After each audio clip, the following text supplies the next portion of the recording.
देवव्रत ने समस्त वृद्ध मंत्रियों को बुलाया और भी विशिष्ट अधिकारियों को, क्योंकि युवराज पद पर हैं, और बिना सूचना के अपने पिता के सारथी को लेकर वहां पहुंचे निषाद के घर में। क्या शुल्क रखा है आपने अपनी पुत्री के लिए? जो भी चाहोगे मैं तुम्हें दूंगा, पर मेरे पिताश्री के लिए तुम्हारी ये कन्या चाहिए। महाराज, वो तो स्पष्ट मैंने कह दिया था कि हमारी पुत्री के गर्भ से जो पुत्र होगा वही राज सिंहासन पर बैठेगा। बस अगर ये बात आप पूर्ण कर लें तो निषाद के ऐसा कहने पर समस्त मंत्रियों और राज पदाधिकारियों के सामने कहा कि मैं अपने पिता का मनोरथ पूर्ण करने के लिए ये प्रतिज्ञा करता हूं कि कभी राज सिंहासन पर नहीं बैठूंगा। युवराज पद पर हूं तो जीवन भर सिंहासन की रक्षा करूंगा, और जो तुम्हारी पुत्री से पुत्र होगा वही राज सिंहासन पर, यह मैं प्रतिज्ञा करता हूं। बोले महाराज, ये दोषयुक्त हमें इसमें दिखाई दे रहा है, क्योंकि आज तक कोई ऐसा पुरुष पैदा नहीं हुआ कि आपका विरोध सह सके। तो आप तो ऐसा बोल गए, लेकिन जब आप ब्याह करेंगे और आपका पुत्र पैदा होगा तो उसने तो संकल्प नहीं किया, वो तो मार के गिरा देगा और सिंहासन पर बैठेगा। जब उसे पता चलेगा कि आप युवराज पद पर थे और ऐसा हुआ तो बर्दाश्त नहीं करेगा। महाराज, मुझे डर लग रहा है ऐसा आपके कहने पर भी। इसलिए कन्या पर आपका पूरा अधिकार तभी माना जाएगा जब आप मुझे निर्भय कर देंगे। सत्यवती के हित के लिए राजाओं के मंत्रियों के बीच में आपको वो बात कहनी होगी जिससे मैं निर्भय हो जाऊं। और मैं जानता हूं कि आप कभी हंसी में भी मिथ्या नहीं बोलते, इसलिए आप जो बोलेंगे मैं स्वीकार करूंगा। पर आपका पुत्र सिंहासन का अधिकारी बनेगा तब किसका बस चलेगा? निषाद राज के अभिप्राय को समझकर सत्य धर्म में तत्पर रहने वाले देवव्रत ने अपने पिता का प्रिय करने की इच्छा से बड़ी ही कठोर प्रतिज्ञा की, जो किसी देवता, किसी दैत्य, किसी मानव ने आज तक नहीं की अपने पिता के लिए। उन्होंने कहा, मेरी बात सुनो, जितने दिव्य ऋषि, देवता, अंतरिक्ष के दैवी शक्तियां सब प्रकट होकर सुनो, मैं सत्य कहता हूं, पिता के लिए मैं आजीवन ब्रह्मचारी। यह बहुत बड़ी बात है।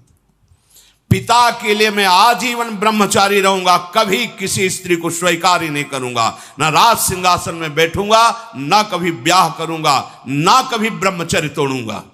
भीष्म प्रतिज्ञा इसी कहते हैं। समस्त देवी देवता ऋषि मुनि इसके साक्षी बने कि आज अभी तक तो ब्रह्मचारी है, आजीवन ब्रह्मचर्य रहूंगा, कभी राज सिंहासन पर नहीं बैठूंगा, अपने पिता के सुख के लिए। महाराज, जे ही भीष्म जी ने आजीवन अखंड ब्रह्मचर्य के व्रत की प्रतिज्ञा की, तो बड़े बड़े ऋषि मुनि देवता सब, ततो अंतरिक्ष अप्सरसो देवा सप्त ऋषि गणास तथा अव्यवर्षंत कुसुमैर भीष्मोप्यमिति चाब्रवन। जय हो भीष्म प्रतिज्ञा करने वाले देवव्रत भीष्म की जय हो। आज से तुम्हारा नाम भीष्म पड़ेगा। और पुष्पों की वर्षा ऋषियों ने, देवताओं ने, अप्सराओं ने की। ये भयंकर प्रतिज्ञा आज तक किसी ने नहीं की, भीष्म जी ने। इसलिए आज से तुम्हारा नाम भीष्म पड़ेगा। अब तो कोई शब्द ही नहीं रह गया था। निषाद कन्या से बोले, मां रथ पर विराजमान होइए। रथ पर बैठा करके ले चले।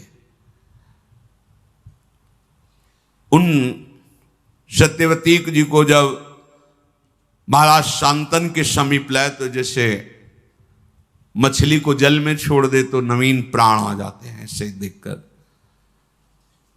पर आश्चर्यचकित होकर के बोले, जिसे मैं नहीं ला पाया उसे तुम कैसे ले आए?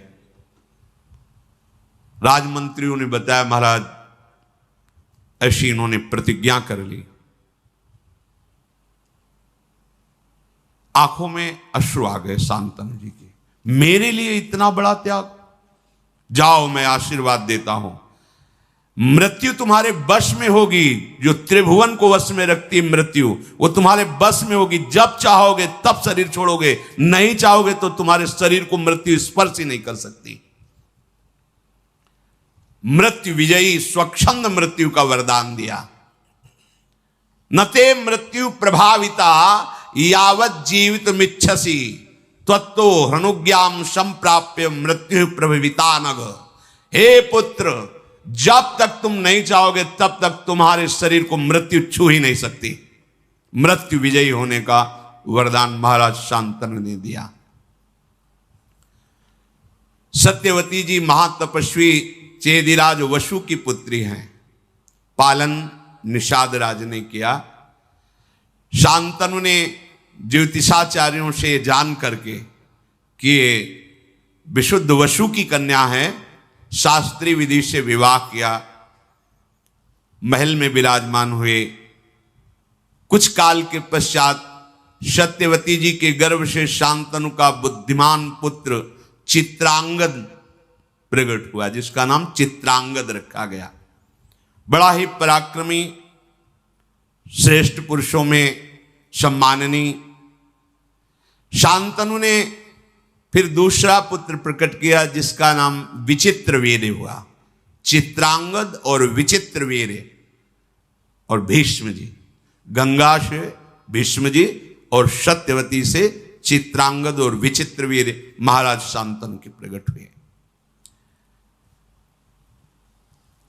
अभी विचित्रवीर्य यौवन अवस्था को भी नहीं प्राप्त हुए थे। महाराज शांतनु भगवत चिंतन करते हुए अपने शरीर को पूर्ण किया, अर्थात उनकी जीवन लीला समाप्त हुई।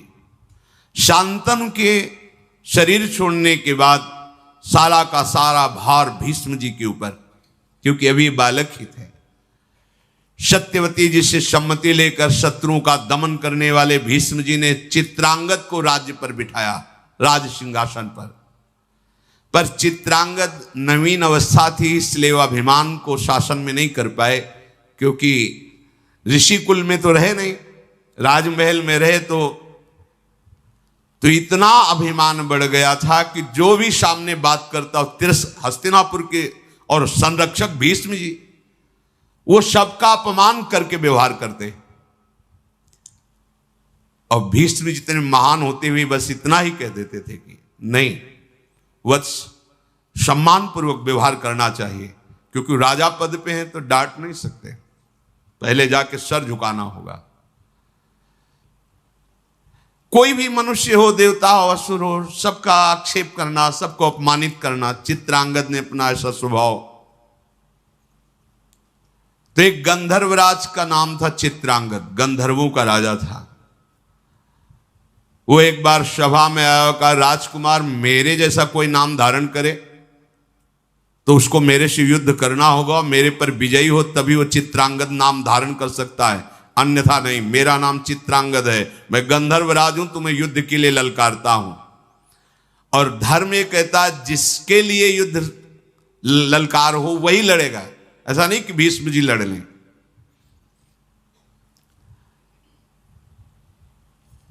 सभा से सम्मति पास हुई और कुरुक्षेत्र में चित्रांगद राजकुमार और गंधर्वराज चित्रांगद का युद्ध हुआ। अब वो माया युद्ध का स्वामी चित्रांगद, जो गंधर्वराज है, मार डाला चित्रांगद राजकुमार को। कुछ नहीं कर सकते, क्योंकि द्वंद्व युद्ध है। ऐसा नहीं कि उसमें बचाव पक्ष या भीष्म जी अस्त्र चला दे, नहीं, धर्म कहता है ऐसा। अगर द्वंद्व युद्ध में जिसको ललकारा गया है और उसने ललकार स्वीकार किए तो वही निर्णय करेगा, वो मारे गए। अब तो हस्तिनापुर में बड़ी शोक की लहर छा गई। चित्रांगद के मारे जाने पर शांतनुनंदन भीष्म जी ने उनकी अंत्येष्टि क्रिया कराई। विचित्रवीर अभी बालक ही थे, पर सत्यवती जी से सलाह करके मंत्रियों से उनको राज सिंहासन पर अभिषेक किया, राजा के पद पर विराजमान किया। भीष्म जी आज्ञा के अधीन रह करके सिंहासन की पूर्ण रक्षा, बैठे केवल वो बालक ही तो हैं। चित्रांगद के मारे जाने पर विचित्रवीर्य अभी बहुत छोटे थे, पर राज्य का भार अर्थात सिंहासन पर उन्हें विराजमान किया गया। भीष्म जी रक्षा करते। अब धीरे धीरे नवकिशोर अवस्था आई। सत्यवती जी ने कहा कि भीष्म, इनके ब्याह की व्यवस्था तुम्हें करनी पड़ेगी, क्योंकि प्रायः ये बात थी कि निषाद कन्या से महाराज शांतनु ने ये पुत्र प्रकट किए, तो जैसे कोई बड़े बड़े राजा लोग स्वयंवर करते तो प्रायः निमंत्रण आदि के लिए। भीष्म जी से सत्यवती जी ने कहा कि इनके ब्याह की व्यवस्था करनी होगी। गुप्तचरों ने बताया कि काशी में स्वयंवर की रचना हो रही है। काशी राज की तीनों कन्याएं स्वयंवर में वर का वरण करेंगी। भीष्म जी ने माता सत्यवती से कहा कि मुझे ही जाना पड़ेगा। आज्ञा ली।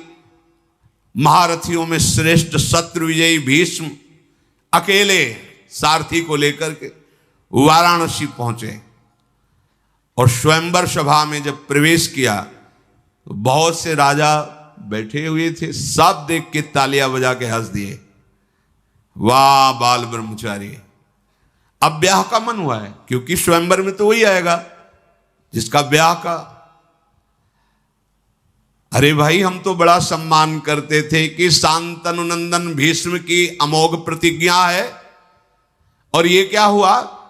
ये तो यहां स्वयंवर में ब्याह करने के लिए आ गए। और खूब हंसी मजाक राजाओं ने।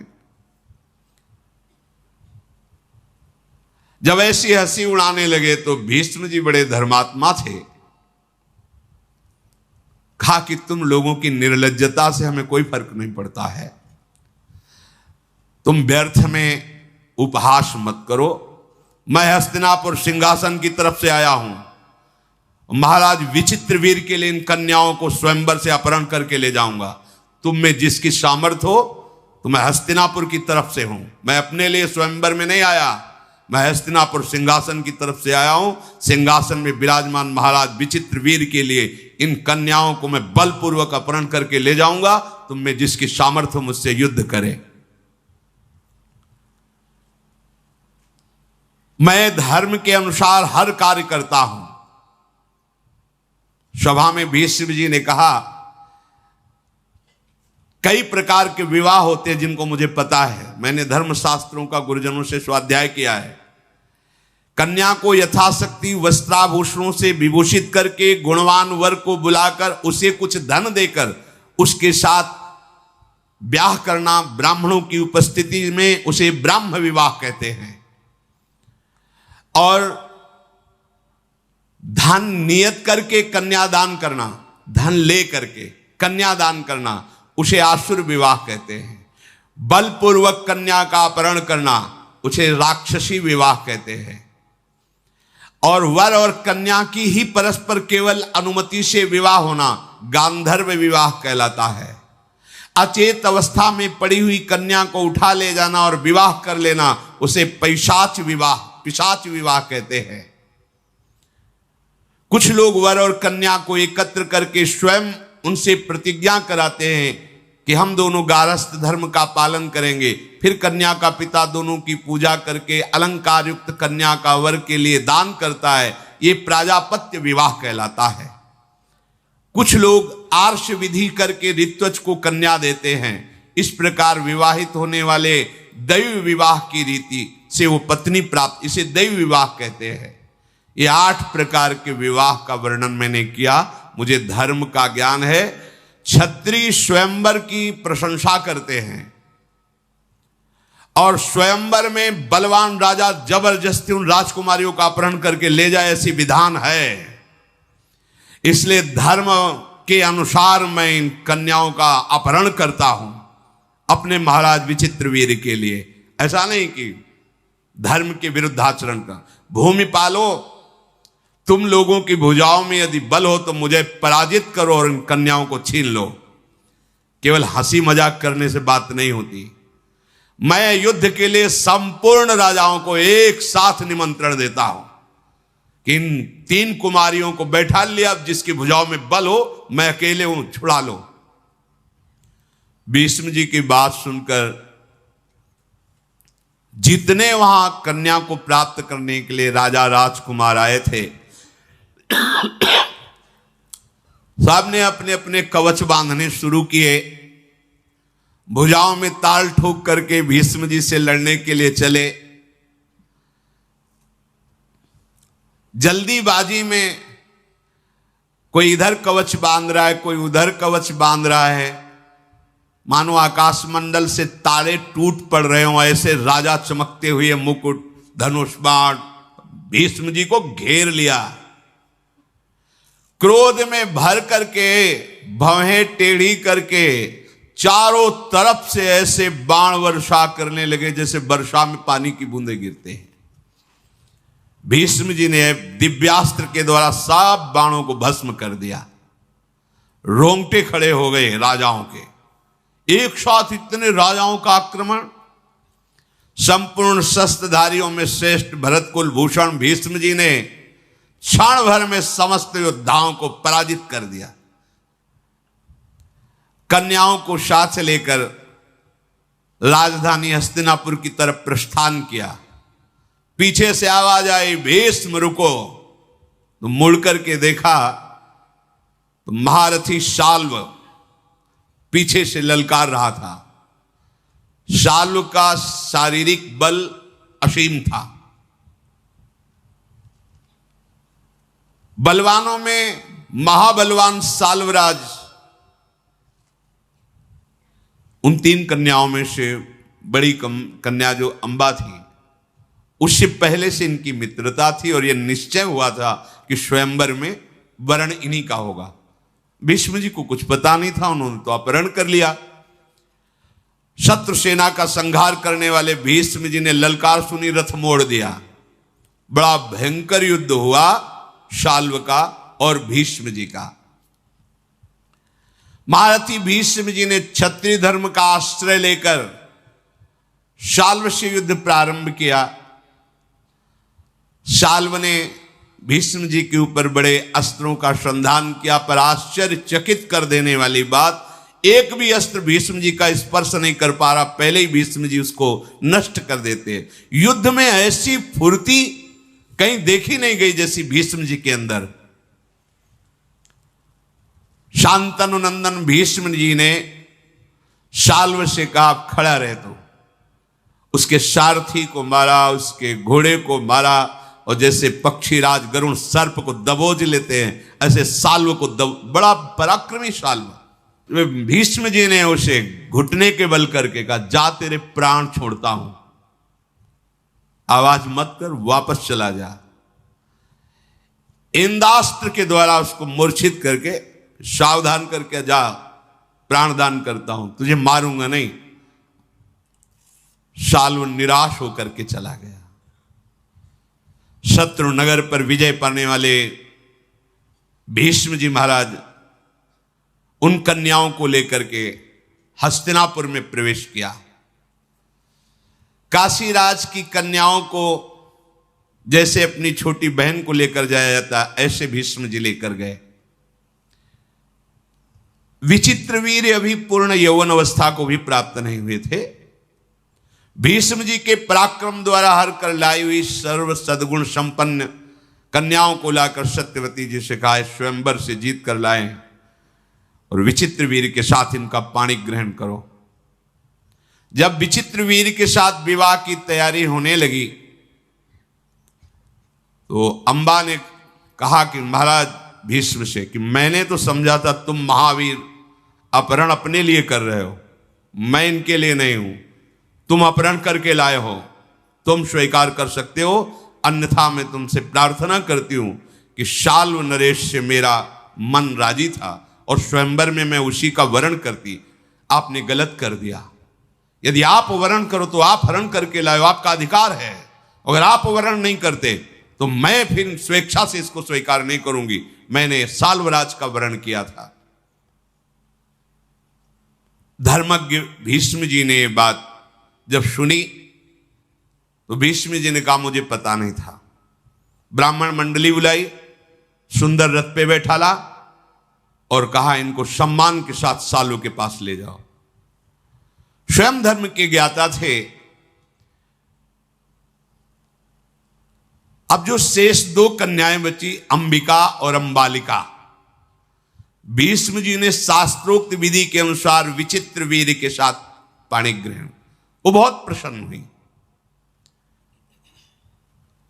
विचित्र वीर्य समझ नहीं पाए कि कैसे गृहस्थ धर्म में चला जाता है। नवीन अवस्था थी और वो सुंदरी कन्याएं जो पत्नी के रूप में मिली, विचित्र वीर्य अश्विनी कुमार के समान सुंदर थे। वो कन्याएं भी सुखी हुई कि चलो हमें ऐसा पति मिला, चक्रवर्ती सम्राट पद पे हैं। पर महाराज वो एकांत सेवन में ही अपना समय नष्ट करने लगे। विचित्र वीर्य उन दोनों पत्नियों के साथ वर्षों तक एकांत में ही रहे। इससे क्या हुआ, असंयम के कारण रागक्षमा रोग हो गया। अधिक स्त्री संयोग के कारण एकांत स्थान में वो ये समझ नहीं पाए कि गृहस्थी धर्म की भी कला है। ऐसे नहीं कि आप असंयमित होकर व्यवहार करें, नहीं, शास्त्र मर्यादा के अनुसार चले। इसीलिए पहले गुरुकुल भेजा जाता था, गुरुजनों से शास्त्र स्वाध्याय, फिर गृहस्थ में जाया जाता था। ब्रह्मचर्य जीवन है, ब्रह्मचर्य त्याग ही मृत्यु है। जो ब्रह्मचर्य का खिलवाड़ करते हैं गृहस्थ धर्म में, ऐसा नहीं कि आप जैसा चाहो वैसा बर्ताव करो, ऐसा नहीं, एक संयम है। ब्रह्मचर्य ही जीवन है और ब्रह्मचर्य नाश ही मृत्यु है। ये चक्रवर्ती सम्राट पद पर है, किसी भी तरह की कोई असुविधा नहीं। राज वैद्यों के द्वारा इनका भोजन परीक्षण करके ही भेजा जाता है। ऐसे पवित्र और सुंदर वंश में प्रकट हुए, ऐसे कामासक्त हो गए कि जिस दिन से ब्याह हुआ एकांत सेवन ही और राजक्षमा रोग उनको हो गया। अब तो बड़े विश्वसनीय वैद्यों ने पूरी चेष्टा की राजक्षमा निवारण की, पर नहीं हो पाई। देखो, एक मन अन्न पाने पर 40 किलो सब भोजन, जब 40 किलो भोजन हमारा लीवर पचाता है तब एक बार संतान उत्पन्न करने योग्य ब्रह्मचर्य पुष्ट होता है, एक बार। अब जो मनमानी आचरण कर रहे हैं, अब आप इसी से अनुमान लगा जी, फिर हड्डियों से भी सब, फिर वो दुर्दशा अभी नहीं समझ में आएगी, यौवन अवस्था है, आगे चलकर समझ में आएगी, जीना मुश्किल हो जाएगा। मन शांत तन शांत। देखो ना, वैद्यों ने बहुत उपाय किया पर नहीं हो पाया। यौवन अवस्था आते आते महाराज का जीवन सूर्यास्त हो गया। विचित्र वीर्य पधार गए, हाहाकार मच गया, क्योंकि चित्रांगद को गंधर्वराज चित्रांगद ने मार दिया और विचित्र वीर्य कामाशक्ति में पधार गए। सिंहासन पर बैठने वाला कोई नहीं। गंगानंदन भीष्म जी ने अंत्येष्टि क्रिया की और शोक में डूब गए। अब क्या होगा?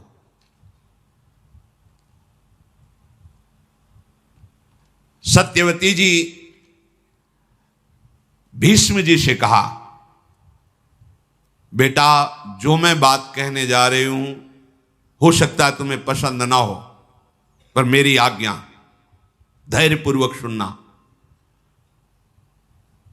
तुम शास्त्र और शस्त्र दोनों के ज्ञाता हो, पितृकुल मातृकुल दोनों के रहस्य को जानने वाले हो।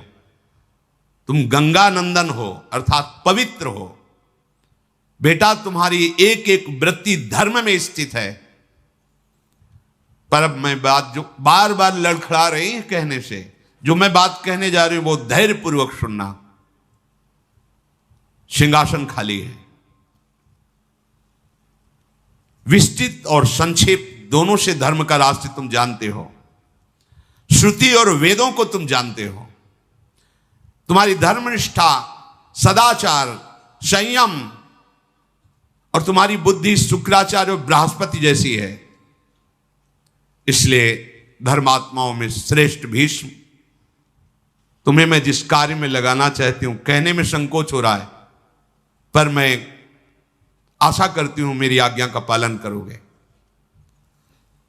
तुम्हारा भाई ही है विचित्र वीर्य।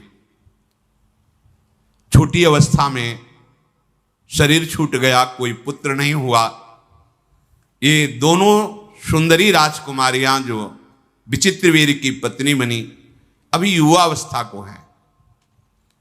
भारत हमारे कुल की संतान परंपरा को सुरक्षित रखने के लिए तुम्हें मेरी ये बात माननी है कि इनके गर्भ से पुत्र उत्पन्न करो, क्योंकि तुम मेरे बेटा ही हो। पिता और माता दोनों का अधिकार होता है। पिता शांतनु, तुम्हारी मां गंगा, तो उन्हीं के समान मैं हूं। सत्यवती जी ने कहा, महाबाहो विचार करके ये धर्म कार्य है, तुमको ऐसा करना चाहिए। अभिषेक कराओ, सिंहासन पर विराजमान हो और आगे के लिए संतान उत्पन्न करो। बड़े बड़े विद्वानों मंत्रियों के बीच में सत्यवती जी ने ऐसी बात कही। धर्मात्मा भीष्म जी ने कहा, मां तुम्हारा कहना बनता है, परंतु मैं राज्य के लोभ से क्या बात, मैं कभी जीवन में अपने ब्रह्मचर्य को खंडित नहीं कर सकता। तीनों लोगों का राज्य प्राप्त हो रहा तो भी मैं तिलक नहीं लगवा सकता सिंहासन के लिए। जो प्रतिज्ञा की किसी भी स्थिति में नहीं तोड़ सकता। तीनों लोगों का राज्य, देवताओं का साम्राज्य और समस्त सुख एक साथ मेरे सामने आ जाए तो भी मेरी सत्य प्रतिज्ञा को तोड़ने असंभव, ऐसा नहीं हो सकता। मैं प्राण त्याग सकता हूं, सत्य को नहीं। यह महाभागवत की स्थिति, सत्य को नहीं। पृथ्वी अपना गंध छोड़ सकती है, जल अपने रस को छोड़ सकता है, तेज रूप को, वायु स्पर्श को, लेकिन भीष्म अपनी प्रतिज्ञा को नहीं। सूर्य की गति बदल सकती है, अग्नि शीतल हो सकता है, चंद्रमा शीतलता का त्याग कर सकता है, इंद्र का पराक्रम फीका पड़ सकता है, धर्मराज धर्म की उपेक्षा भी कर दे तो भी भीष्म अपनी प्रतिज्ञा को कदापि नहीं तोड़ेगा। माता हस्तिनापुर का क्या, चाहे संसार का नाश हो जाए, मुझे अमरत्व मिले, त्रिलोकी का राज्य मिले, पर मैं अपने प्रण को नहीं तोड़ सकता, सत्य को नहीं छोड़ सकता। माता सत्यवती चुप हो गई। उन्होंने कहा, बेटा मैं जानती हूं तुम सत्य प्रतिज्ञ हो, पर क्या तुम मेरी बात को नहीं समझ रहे हो? परंतु अगर मेरी बात को समझ रहे हो तो कोई तो उपाय होगा। तुम सिंहासन पर नहीं बैठोगे, वहां पुत्र है नहीं, अब होगा क्या आगे? भीष्म जी ने कहा, राजमाता मैं धर्मशास्त्रों को जानता हूं, बड़े बड़े महापुरुषों से आपद अवस्था में धर्म की व्यवस्था का भी विधान जानता हूं, इसलिए मैं आपको एक सलाह दे रहा हूं। भीष्म जी ने कहा, महाराज शांतनु की परंपरा को चलाने पर धर्मयुक्त सिंहासन में अधिकारी बैठे, इसके लिए मैंने शास्त्रों में जो व्यवस्था पढ़ी है वो आपको कह रहा हूं। शास्त्रों में कहा गया है, विधवायाम नियोगार्थे निवृत्तेतु यथा विधि गुरुवच्च स्नुषावच्च वर्ते आताम परस्परम। विधवायाम नियुक्तस्ते घृताक्तो वाग्यतो निशि एक मुत्पादेत पुत्रम न द्वितीयम कथंचन। तपस्वी ब्रह्म ऋषि के द्वारा वो बीभत्स रूप बनाकर दुर्गंध युक्त शरीर को करके राज सिंहासन चलाने के लिए केवल एक पुत्र पैदा कर सकता है, जो कभी मिला ना हो और कभी मिले ना। और तपस्या से युक्त जितेंद्रीय ब्रह्म ऋषि, ऐसे ब्रह्म ऋषि को राजी कर लिया जाए और संतानोत्पत्ति के लिए एक बार ऐसा संयोग कराया जाए, शास्त्र का ऐसा आदेश है। तब सत्यवती जी ने कहा कि बेटा तुम पुत्र हो, इसलिए मैं लजाती हुई तुमसे कहती हूं कि मुझे किसी और ब्रह्म ऋषि के ढूंढने की आवश्यकता नहीं है। हमारे गर्भ से एक प्रकट हुआ है जिसका नाम श्री कृष्ण द्वैपायन व्यास है, जिसको केवल भगवान पाराशर ही जानते हैं, दूसरा नहीं जानता अभी तक। अगर तुम्हारी सलाह हो तो मैं अपने बेटा व्यास को बुलाऊं, फिर उसको आज्ञा करूं, क्योंकि उन्होंने कहा था कि जिस समय तुम चिंतन करोगे मैं चिंतन करते हुए उपस्थित हो जाऊंगा। भीष्म जी ने कहा, सुना है महर्षि व्यास वो तो समस्त वेदों की वो प्रकट करने वाले, वो तो भगवत स्वरूप हैं। ये तो माता बहुत सुंदर बात हुई, आप भगवान व्यास जी का जरूर चिंतन कीजिए।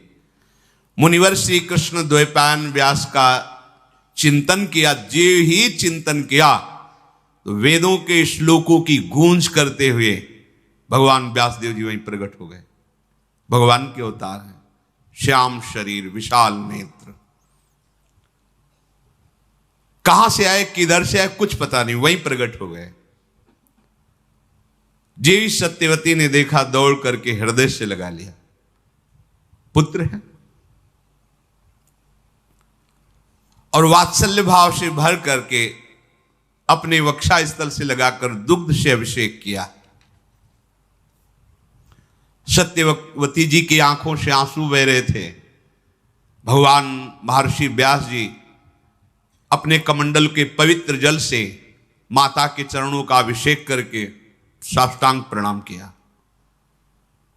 धर्म के तत्व को जानने वाली,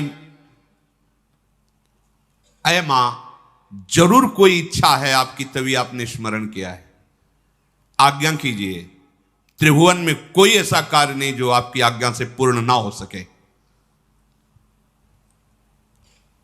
बड़े बड़े हस्तिनापुर के ब्राह्मणों ने भगवान व्यासदेव जी का अभिषेक पूजन वंदना की। जब आसन पर विराजमान किया तो सत्यवती जी ने कहा कि माता और पिता दोनों से पुत्र का जन्म होता है, दोनों का समान अधिकार होता है, पर पिता से भी अधिक पुत्र पर मां का अधिकार माना गया है। संन्यास लेने पर भी मां को साष्टांग दंडोत करने का आदेश है और पिता साष्टांग दंडोत उस सन्यासी पुत्र की करे, ऐसा आदेश है।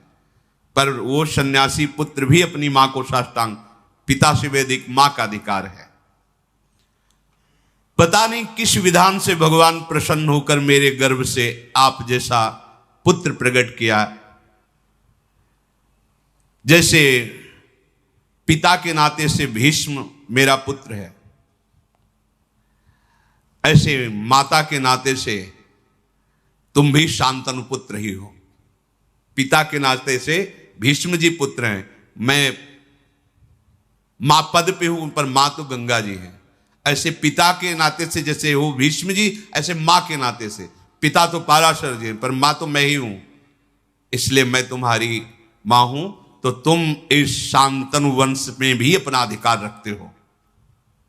इसलिए मेरी आज्ञा है, विचित्र वीर की दोनों पत्नियों से मुझे एक एक राजकुमार चाहिए। ये संतान उत्पादन का कार्य मैं तुम्हें देती हूं और ये धर्म कार्य है। अतः मेरी बात पर विचार करके इस कुल परंपरा चलाने के लिए भीष्म की सलाह और विद्वानों की सलाह और धर्मयुक्त वो आप कार्य कीजिए। भगवान व्यासदेव जी ने कहा, माता पर और अपर दोनों प्रकार के धर्मों का रहस्य जानने पर आपकी आज्ञा धर्म संगत है। ऐसा नहीं कि आप अधर्म की आज्ञा कर रही। मैं किसी कामना के वशीभूत होकर नहीं, आपकी आज्ञा पालन करने के लिए जो आप कहेंगे मैं उसका पालन करूंगा। मैं वरुण के समान तेजस्वी पुत्र उन दोनों युवतियों से प्रकट करूंगा, पर मेरी आज्ञा सुना दी जाए कि इनको एक एक वर्ष तक जैसा मैं नियम बताऊं वैसे ये चलें। सत्यवती जी ने कहा, ये सब बातें बंद करो, मुझे एक वर्ष नहीं, मुझे अभी गर्भ चाहिए। एक वर्ष इंतजार करेंगे, एक वर्ष में तो बालक प्रकट हो जाए, मुझे अभी चाहिए। ये नियम संयम व्रत ये सब दूसरे को समझाओ, तुम मेरे पुत्र हो, मेरी आज्ञा है। मैं इस समय पुत्र कामना से युक्त हूं, सिंहासन खाली है, शीघ्र गर्भ धारण करने के उपाय करो। राजा का राज्य सुरक्षित रहना प्रजा के लिए बड़ा सुखकर होता है। भगवान व्यास जी ने कहा यदि मुझे समय नहीं दे रही हो तो फिर उन देवियों को बोलो कि भयभीत ना हो मेरे रूप को देखकर, घृणा ना करे मेरे रूप को देखकर। मैं ऐसा भयावना रूप रखकर उनके सामने जाऊंगा, बस उनको फिर या तो संयम में रहे, जो नियम व्रत बताए, और अगर नहीं अभी तो फिर मेरा ऐसा स्वरूप होगा कि वो भय न धारण करे। मेरे गंध, मेरे रूप, मेरे वेश और मेरे शरीर को देखकर भयभीत होना, घृणा करना, ये सब आएगा, पर वो ऐसा ना करें, आप संभालो। ऐसा कहने के बाद महातेजस्वी मुनिश्रेष्ठ व्यास जी भगवान सत्यवती से शुद्ध वस्त्र श्रृंगार धारण कराओ और उनको बैठा लो। सत्यवती जी ने अंबिकाम्बालिका को पुष्ट किया कि हमारे ही पुत्र हैं, भगवान व्यास देव जी हैं, सामने आएंगे, तुम्हें भयभीत नहीं होना, तुम्हें घृणा नहीं करनी, उनका इतना भी विभत्स रूप बना के आएंगे। बहुत तैयार किया, राज सिंहासन पर बैठने के लिए अधिकारी चाहिए।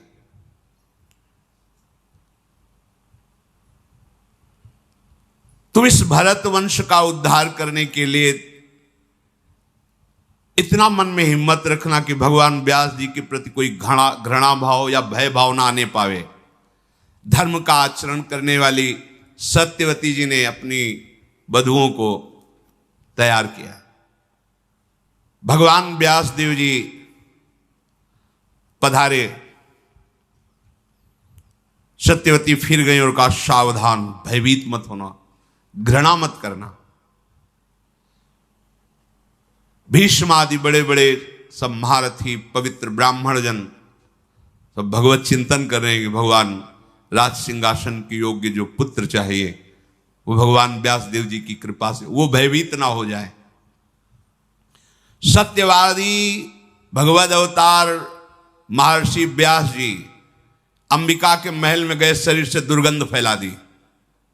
जैसे ही प्रवेश करें दुर्गंध पूरे महल में उनके शरीर से, ऐसा घृणित घी ये सब ऐसे लगा कि दूर से ही घृणा पैदा। वो राजकुमारियां, ऐसा भयावह रूप, बस केवल दीपक का प्रकाश, कोई और प्रकाश नहीं। दीप वैसे ही कृष्ण वर्ण, श्याम वर्ण, वैसी बीभत्स रूप। व्यास जी के शरीर का रंग, उनकी जटाएं, आंखें दीपक किलो में पिंगल वर्ण की तेजस्वी आंखें चमक रही, दुर्गंध वैसे ही आ रही। वो भयावह रूप देख करके भय से युक्त होकर के अंबिका ने आंखें बंद कर ली। व्यास भगवान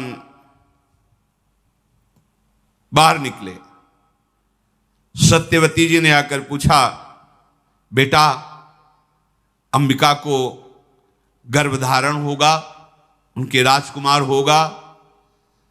तो उन्होंने कहा, माता 10,000 हाथियों का उसकी भुजाओं में बल होगा, बड़ा विद्वान होगा, राजर्षियों में श्रेष्ठ होगा, परम सौभाग्यशाली होगा, महापराक्रमी होगा, अत्यंत बुद्धिमान होगा, पर आंखों से अंधा होगा। क्योंकि भयवश कहा था भयभीत मत होना, वो रूप ही बना के गए थे और संकल्प किया। महापुरुषों में बड़ी सामर्थ्य होती है, जिनके संकल्प से अनंत ब्रह्मांडों का सृजन होता है। तो 2 गर्भों को धारण कराना कौन सी बात होती।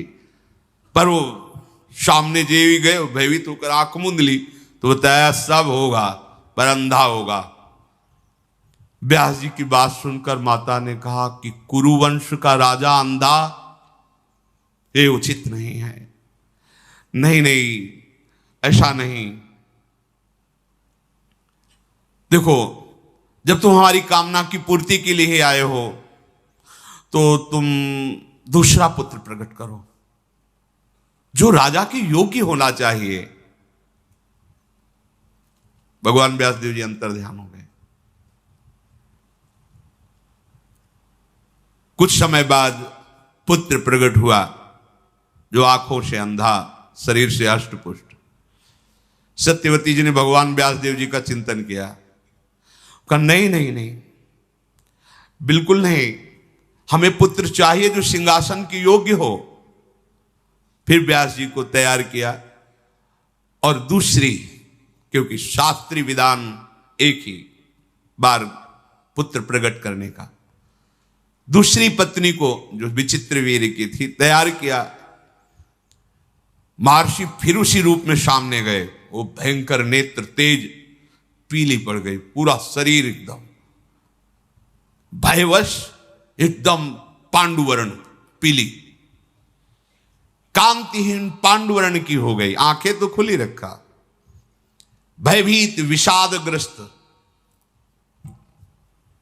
भगवान व्यासदेव जी बाहर आए। सत्यवती जी ने पूछा, बेटा बालक? हां, बलवान होगा, नेत्रवान होगा, पर पांडु रोग से ग्रसित होगा, पांडुरंग का ही होगा। अब क्या करें? इसका नाम पांडु होगा। और भगवान व्यासदेव जी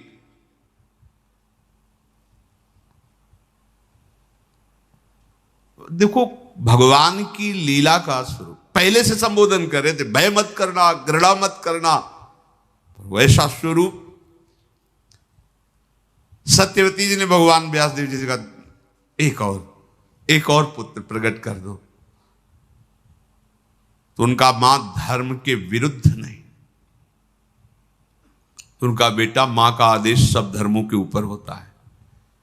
समझो मेरी बात, मां का तो इतनी सामर्थ्य होती है ना, वो सर्व धर्मों को प्रकट करने वाली है, इसलिए तुम मेरी बात मानो।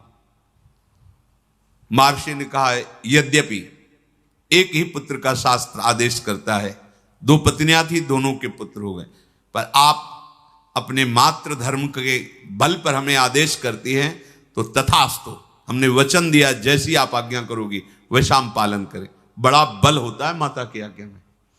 भगवान शंकराचार्य जी जब सन्यास लेने के लिए, तो माता की अनुमति के बिना सन्यास नहीं लिया जाता। जाओ, वो भले दुखी मन से कहे, पर उसकी शब्दावली होनी चाहिए, आज्ञा होनी चाहिए। माता ने आज्ञा ही नहीं दी, तो भगवान शंकराचार्य जी ने एक लीला रची। गंगा स्नान करने गए तो माया से मगरमच्छ प्रकट कर दिया। वो भगवान शंकराचार्य जी को बोले, माँ माँ, मगरमच्छ खा रहा है। अब वो वयो वृद्धा थी, उनका बेटा कैसे बचोगे? बोले, सन्यास के लिए हाँ कह दो तो ये छोड़ देगा। बोले, हाँ ले लेना बेटा सन्यास। मगरमच्छ अंतर ध्यान, अनुमति हो गई। बाहर निकली, उनका बेटा हमारी आज्ञा है, कोई दूसरा है नहीं। जब शरीर पूरा हो तो अंत्येष्टि क्रिया तुम्हारे हाथ से होनी चाहिए। बोले, वचन दिया। तो आद्य गुरु भगवान शंकराचार्य जी की जब मां पधारी, तो दंड अपने शिष्यों को देकर अंत्येष्टि क्रिया अपनी मां का बहुत बड़ा स्थान होता है। महर्षि भगवान व्यास देव जी ने तथास्तु, जैसा तुम चाह रही हो वैसा ही करेंगे।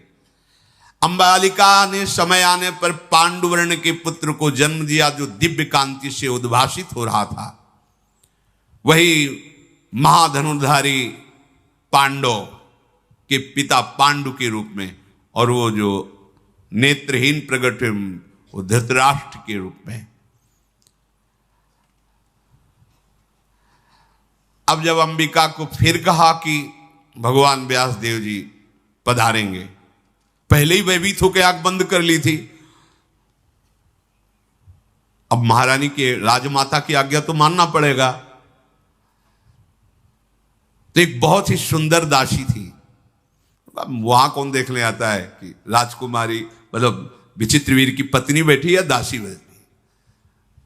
तो दासी को आभूषणों से सुसज्जित करके, मैं देखना भी नहीं चाहती ऐसा रूप जो एक बार देख चुकी हूं, तू बैठ जा सैया पे। अपनी दासी को जो बहुत ही सुंदर, उसको क्या भय का, भयभीत मत होना एकदम। तो दासियां वैसे भी प्रवीण और चतुर होती हैं। महर्षि भगवान व्यासदेव के आने पर प्रसन्न मुद्रा में हाथ जोड़ करके प्रणाम करते हुए, कोई भय नहीं, कोई दुर्गंध नहीं, कोई पीला हरा नहीं पड़ना। दासी बड़ी चतुर प्रवीण। महर्षि व्यास जी बाहर निकले। सत्यवती जी ने कहा, बालक कैसा होगा? तो उनका दासी पुत्र होगा। दासी पुत्र कैसे? तो बोले दासी तो विराजमान थी, वो दोनों राजपत्नियां थोड़ी थी। लोक में साक्षात धर्म का अवतार माना जाएगा। भगवान के अंश स्वरूप विदुर जी, महात्मा विदुर जी, ये भगवान व्यासदेव जी से प्रकट हुए। परम ज्ञानी, परम धर्म, ये साक्षात विदुर जी धर्मराज हैं, साक्षात धर्मराज, धर्मराज के अंश से धर्मराज युधिष्ठिर, लेकिन ये साक्षात धर्मराज जी हैं। कई बार सत्संग में सुनाया है मांडव्य ऋषि की कथा कि उनको चोरों के साथ आश्रम से बांध करके राजा के पास ले गए, राजा ने शूली में चढ़ा दिया, सबको शूली से उतारा गया मरने के बाद, पर आप पद्मासन लगाए बैठे थे तो शूली निकली नहीं तो काट दी गई। तो राजा से कहा तुम डरो मत, मैं तो सीधे धर्मराज से बात करूंगा। वो अंतर्ध्यान होकर यमपुरी पहुंचे, धर्मराज ने स्वागत सम्मान किया। तो उन्होंने कहा कि मैंने जीवन भर तपस्या की है, गुदा द्वार में शूली अब भी दसी हुई है, क्या पाप मैंने किया? तो उनका महाराज कोई भी दंड बिना पाप के नहीं मिलता, आप देख लीजिए। तो जैसे अपने नहीं सीरियल लगा दे तो चलता है, ऐसे उनके सामने चला। 8 वर्ष के थे, एक तितली की गुदा में बम्बूल का बड़ा कांटा ऐसे करके छोड़ दिया, उसका फल मिला कि उनके गुदा में शूली, अवश्य में भोक्तव्यम कृतम कर्म शुभाशुभम। तब उन्होंने मांडव्य ऋषि ने कहा कि ये धर्म का न्याय तो नहीं है। 8 वर्ष की अबोध अवस्था का बालक हित या अहित का ज्ञान नहीं रखता।